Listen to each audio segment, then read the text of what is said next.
Nama saya Lanjar Sumarti. Saya calon guru penggerak angkatan 7 di TK Aisyah Bustanul Atfal, Kecamatan Tanggul, Kabupaten Jember. Saya akan mendesiminasikan tugas aksi nyata modul 1.4 budaya positif dengan fasilitator Bapak Nurholis dan pengajar praktik Ibu Rina Sofia. Semoga apa yang saya sampaikan dapat bermanfaat. Terima kasih. Selamat menyaksikan. Wassalamualaikum warahmatullahi wabarakatuh.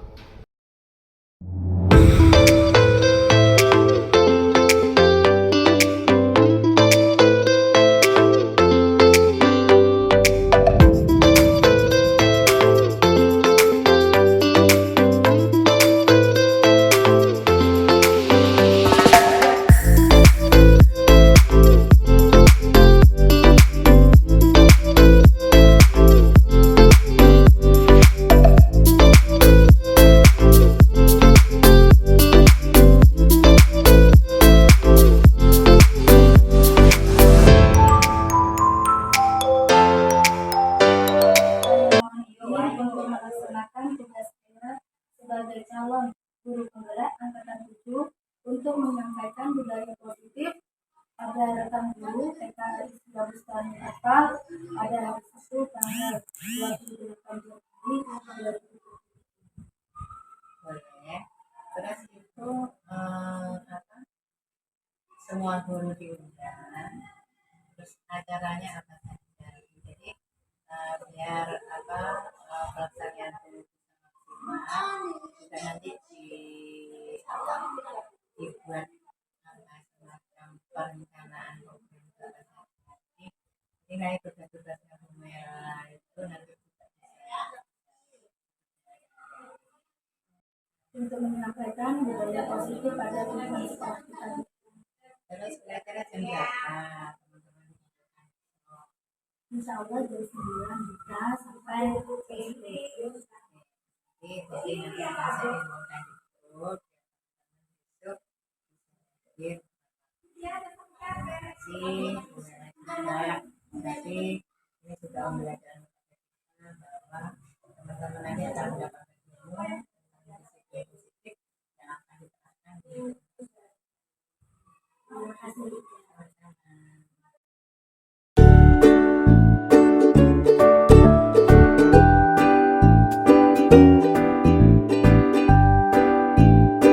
Assalamualaikum warahmatullahi wabarakatuh. Waalaikumsalam warahmatullahi wabarakatuh.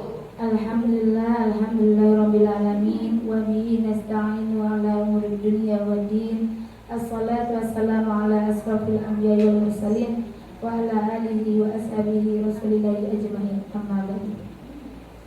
Pertama-tama marilah kita panjatkan rasa syukur kita kehadirat Allah Subhanahu wa taala yang telah memberikan kita nikmat serta hidayahnya kepada kita sehingga kita dapat berkumpul di ruangan yang insya Allah dirahmatinya. Amin. Kedua kalinya salawat serta salam marilah kita haturkan pada junjungan kita Nabi Muhammad SAW yang telah membawa kita dari alam jahiliyah menuju alam yang penuh teknologi seperti yang kita rasakan pada saat hari ini.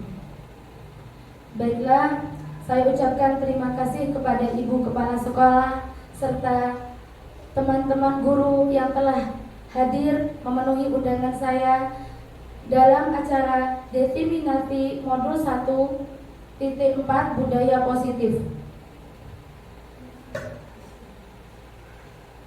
Kira-kira tahu nggak apa itu budaya positif? Belum tahu.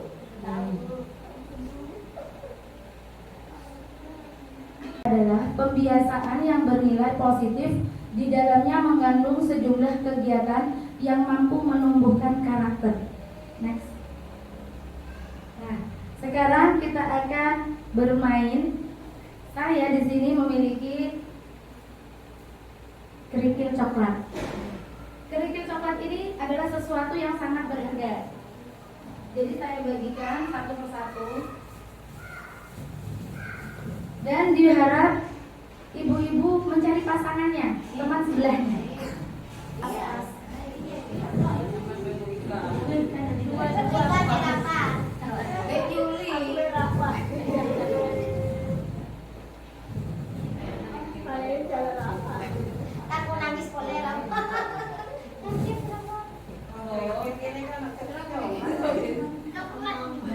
Sudah? Nah, barang siapa yang temannya memegang kerikil, tangannya dikepalkan. Nah, kemudian temannya itu berusaha untuk membuka bagaimana caranya agar kepalan tadi bisa terbuka. Sekarang boleh dikitik-kitik, boleh jangan saja sampai itu terbuka. Karena itu adalah sesuatu yang sangat berharga. Belum bisa, terbuka. Oh terbuka, oh karena dibuka karena kepala sekolahnya. Oh gitu. Bu Ima bisa ya? Oh, belum. Oh iya. Oke, sekarang gantian yang tadi membuka, sekarang yang salah. Sekarang gantian. Ayo gantian. Bedanya. Bisa. Coklat tadi adalah sesuatu yang sangat berharga. Tahu kenapa? Apa sih yang bisa kita ambil dari permainan ini? Yang memegang kontrol diri kita adalah diri kita sendiri. Jadi kalau tadi ada yang membuka seperti Bu Yuli, mungkin karena dia takut. Karena yang berusaha membukanya siapa? Kepala sekolah. Bu Mama sama Bu kenapa kok tidak bisa dibuka? Karena Bu Is berusaha sekuat tenaga untuk tidak membuka. Semuanya itu adalah tergantung diri kita. Iya, mempertahankan komitmen kita. Nah, kita akan belajar tentang perubahan paradigma baru. Perubahan paradigma baru. Apa itu perubahan paradigma baru?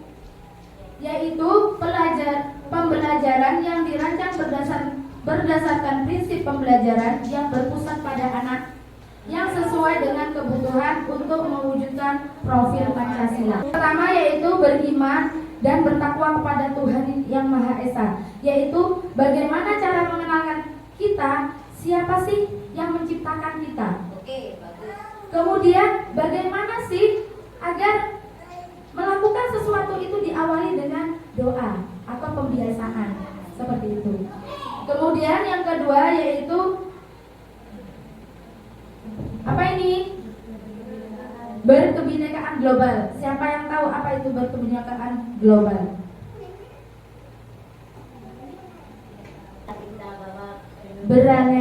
Beraneka ragam budaya. Nah, di sini itu kan banyak sekali budaya atau ragam budayanya. Ada yang dari Jawa, ada yang dari Madura, ya. Kemudian yang ketiga yaitu gotong royong. Nah, ini bagaimana kita mengajarkan kepada anak kita untuk terbiasa melakukan sesuatu itu dari yang terkecil, seperti membuang sampah pada tempatnya. Selanjutnya yaitu kreatif. Nah, yang dimaksud kreatif di sini bagaimana? Mengajarkan anak untuk bisa menghasilkan karya. Berarti mengajarkan anak untuk menghasilkan suatu karya. Ya, itu adalah kreatif yang ada pada diri anak itu sendiri ya, tentunya. Kemudian yang selanjutnya bernalar kritis.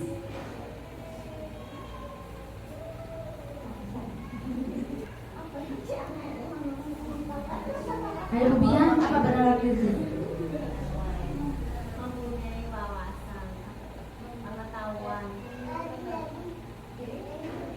Yaitu dapat memikirkan atau memberikan suatu apa yang disampaikan seperti itu. Iya, berarti melontar atau apa namanya? Mengungkapkan suatu pendapat. Dan menyampaikan solusi terhadap suatu permasalahan. Suatu permasalahan seperti itu. Kemudian yang ketiga, yang selanjutnya yaitu mandiri. Nah, mandiri itu apa?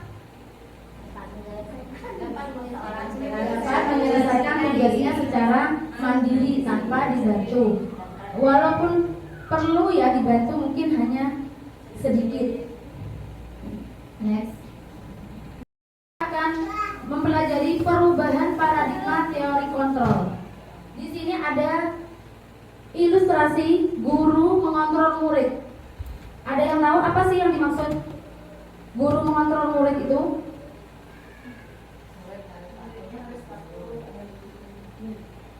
Murid itu harus patuh pada guru. Kira-kira boleh apa tidak? Di satu sisi di satu tidak harus tapi Itu kan harus ada karena takut ada ancaman anak jadinya Ya, patuh. Kalau sebenarnya bisa kurang tepat gitu. Contohnya itu kita datang ke sekolah. Itu datang ke sekolah tepat waktu. Dia tepat waktu itu karena takut dihukum. Itu sebenarnya tidak boleh. Kemudian ilustrasi orang dewasa memiliki hak untuk memaksa. Kira-kira boleh nggak kalau kita memaksa? Tidak boleh juga. Ilustrasi merasa kritik membuat rasa bersalah dapat menguatkan karakter. Ini yang seperti apa ya? Ada yang tahu? Ini Bu, seperti ada anak yang makan di kelas, kita, nak, jangan makan sambil belepotan. Coba makannya itu yang rapi. Mungkin anak itu lama-kelamaan di kelas tidak belepotan ya. Tapi apakah di rumah anak itu masih tidak belepotan? Belum tentu. Karena kita memberikan sebuah kritikan, bukan motivasi yang ada dalam diri anak tersebut. Jadi seperti itu.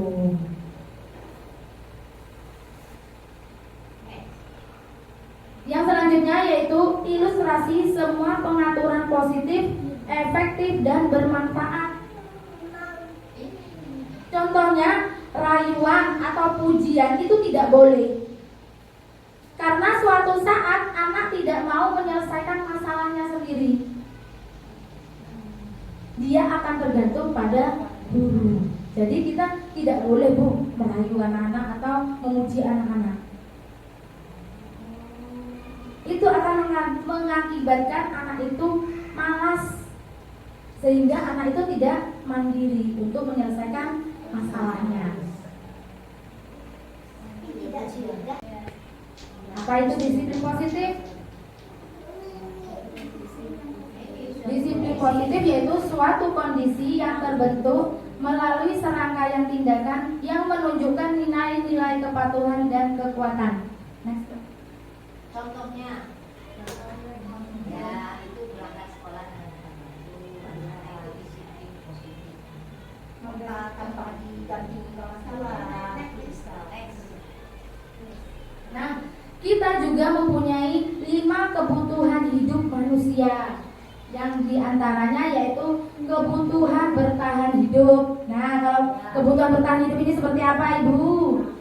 Ya seperti makan, ya. Kebutuhan misal sandang pangan. Kemudian yang kedua, cinta dan kasih sayang. Nah, kita juga harus punya rasa cinta dan kasih. Nah, kemudian kita juga diberi kebebasan. Jadi nggak boleh memaksa. Yang keempat yaitu kesenangan. Kita juga harus senang. Ojo cemberut aja. Susah aja. Yang ya. Kemudian yang kelima, kekuasaan.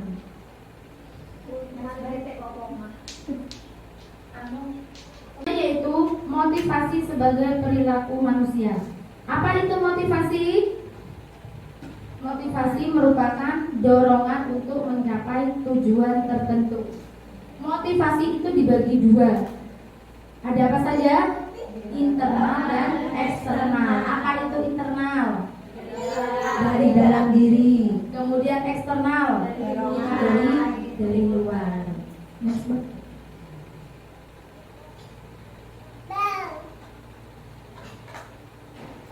Ada 3 motivasi sebagai perilaku manusia. Yang pertama, menghindari ketidaknyamanan atau hukuman. Seperti tadi contohnya datang sekolah tepat waktu itu karena takut dihukum. Kemudian mendapat imbalan seperti yang disampaikan Bu Is, Bu Mama tadi katanya. Itu kalau datang itu seperti kalau kita datang lebih awal nanti akan dapat permen, itu nggak boleh. Walaupun niatnya kita memberikan sebuah reward, tapi kalau di sini kita tidak diperbolehkan karena akan memicu anak itu malas. Nanti kalau nggak ada rewardnya dia nggak semangat. Selanjutnya yaitu menjadi orang yang mereka inginkan dan menghargai diri sendiri dengan nilai-nilai yang mereka percaya.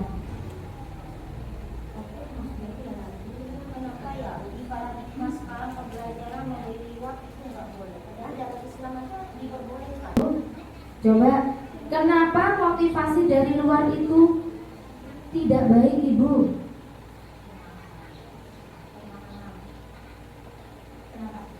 Kenapa motivasi dari luar itu tidak baik? Tinggal baca. Karena mengharap sesuatu bukan dari karakternya dia sendiri. Bila sudah menjadi karakter, dia akan senang melakukannya tanpa harus mendapat imbalan. Ini tadi Bu yang dimaksud. Sekarang, kalau mungkin dulu kita pernah melakukan memberikan reward kepada anak untuk melakukan sesuatu biar semangat niatnya, tapi di sini itu kurang tepat karena akan membuat anak itu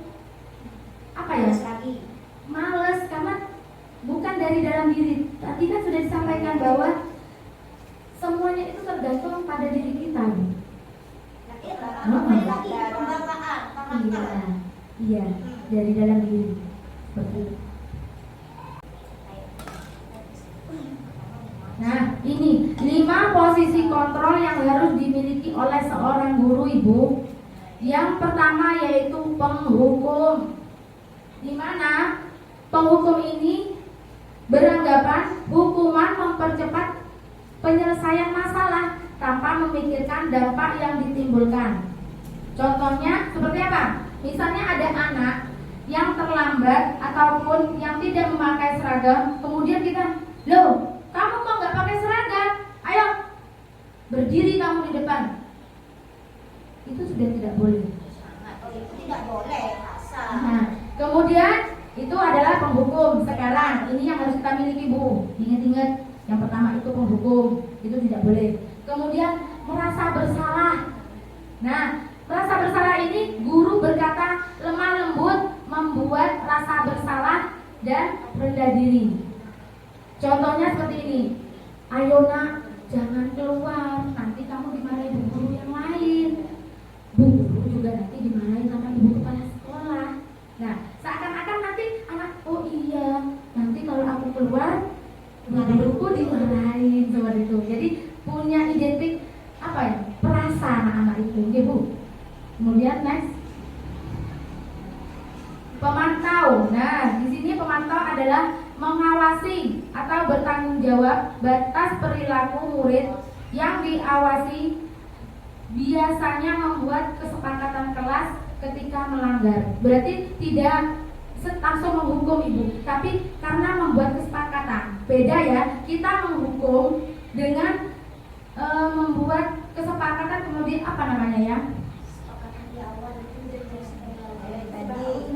yaitu pemantau. Pemantau itu hanya mengawasi Bu, jadi tidak langsung menghukum.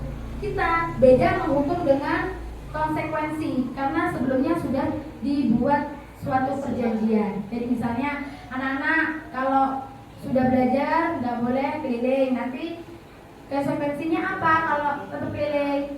Misalnya ada di luar atau tidak istirahat ketika jam istirahat, seperti itu gitu. Kemudian yang terakhir yaitu sebagai bukan terakhir, yang keempat ya, sebagai manajer, yaitu guru melakukan sesuatu bersama murid, mempersilahkan murid mempertanggungjawabkan perilakunya dan mendukung murid agar dapat menemukan solusi atas masalahnya. Jadi anak-anak itu kalau sebagai manajer ini menanyakan, nggak ngomong langsung, ayo kamu kok gini, tidak, tapi kita menanyakan, kenapa kamu kok terlambat nak? seperti itu. Setelah menanyakan terlambat itu pasti anak itu menjawab, mungkin karena ketika malamnya bermain atau memainkan HP terlalu malam seperti itu. Kemudian nanti ditanya, sudahkah masih ingat dengan yang kelas itu apa? Ya. Yang berikutnya yaitu manajer. Manajer ini adalah guru melakukan sesuatu bersama murid atau membuat kesepakatan, ya Bu. Kemudian mempersilahkan murid untuk mempertanggungjawabkan perilakunya dan mendukung murid agar dapat menemukan solusi dari masalah itu. Jadi tidak langsung menghukum. Jadi kita menanyakan apa penyebab dari anak itu misalnya terlambat. Kemudian nanti anak itu menjawab kan? Mungkin karena dia tidurnya terlalu malam. Kemudian baru kita ingatkan. Masih ingat enggak dengan kesepakatan kelas kita? Oh, masih ingat. Apa itu? Tentang kedisiplinan dan ketepatan waktu, misalnya seperti itu. Nah, nanti ditanya, loh, apa rencana untuk tidak terlambat lagi, seperti itu. Jadi, ya pinter, tidurnya nggak akan malam lagi, Bu. Terus apa lagi? Sarapannya nggak boleh rewel. Oh, sarapannya nggak boleh rewel. Terus apa lagi? Kalau kamu cepet, bangunnya Ya, pagi, mungkin akan dia apa namanya, waker ya, menghidupkan waker alarm, sehingga besok anak itu tidak lagi terlambat. Nah, ini yang sering kita lakukan ya Bu. Guru itu bersikap akrab, ramah dengan semua anak. Contohnya, ayo Rana, ojo nangis, ojo kamu kayak gini, kamu gak sayang kan sama Bu Guru? Sering ya Bu? Ya. Sering kita lakukan. Kamu gak sayang kan sama Bu Guru, jangan sampai Tadi membuat keyakinan kelas.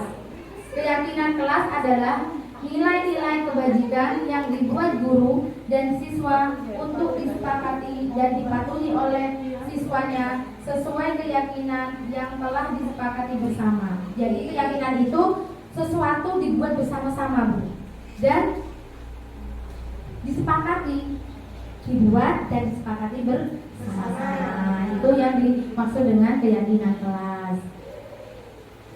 Nah, pembentukan keyakinan kelas itu yang seperti apa?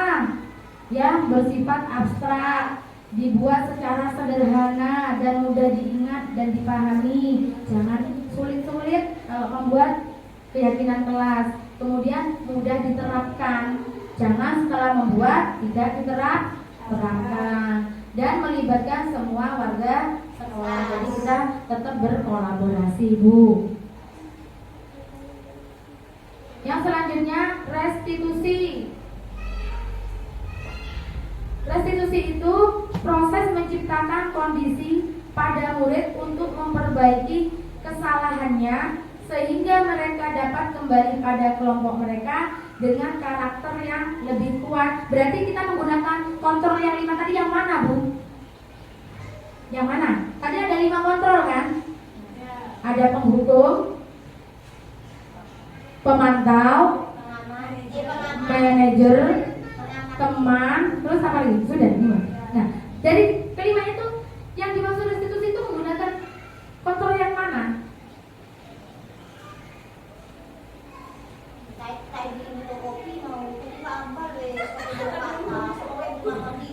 Kita menggunakan manajer, Bu. Gak boleh kita sebagai menghukum, kan gak boleh tadi. Kemudian sebagai teman juga kurang tepat. Yang pas itu adalah yang akan kita laksanakan ada sebagai manajer. Jadi ditanya dulu permasalahannya, nanti lanjut ke timbal-balinya anak, sehingga anak bukan kita yang memberi solusi, tapi anak itu sendiri. Jadi kalau kita tanya, kenapa nak kamu kok terlambat? Akhirnya dia menjawab, saya main HP, Bu, sehingga tidurnya malam. Terus Masih ingat dengan keyakinan kelas kita? Masih Bu apa? Kedisiplinan dan tentang konsep waktu. Terus habis itu apa yang akan kamu lakukan agar tidak terlambat lagi? Nah, di sini bukan kita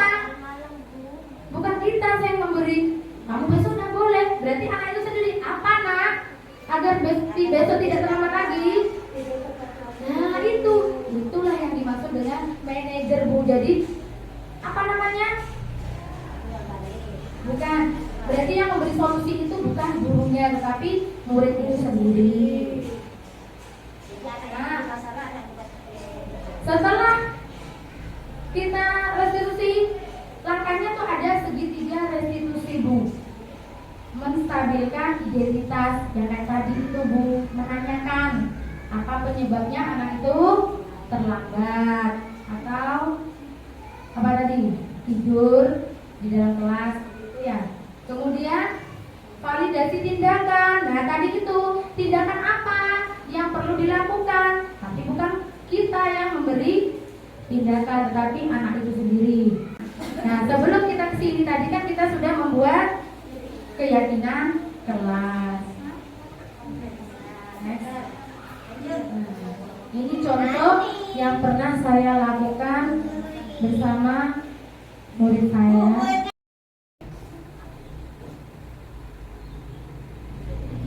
Warahmatullahi wabarakatuh.